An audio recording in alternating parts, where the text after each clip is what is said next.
It's one of the most challenging recipes that you will ever combat. I'll probably tinker with it till the day I die.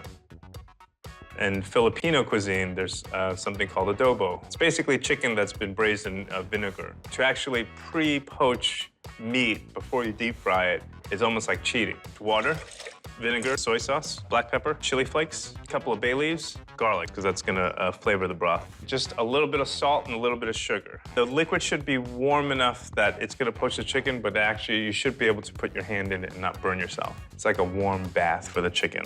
So this is just paprika, a little black pepper. Do not salt this. Because we poached it in soy sauce, there's a good amount of sodium in the chicken. And I learned this from a friend's mom here in Kentucky. When you leave it out on the drying rack, you have to wait about 20 minutes because you want that buttermilk and the flour to react.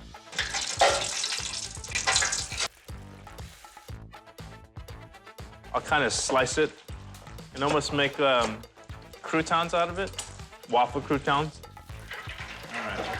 It's beautiful. I got some fennel and chervil here. This goes on right at the last minute. Lots of peppers. There you go, fried chicken with some waffles.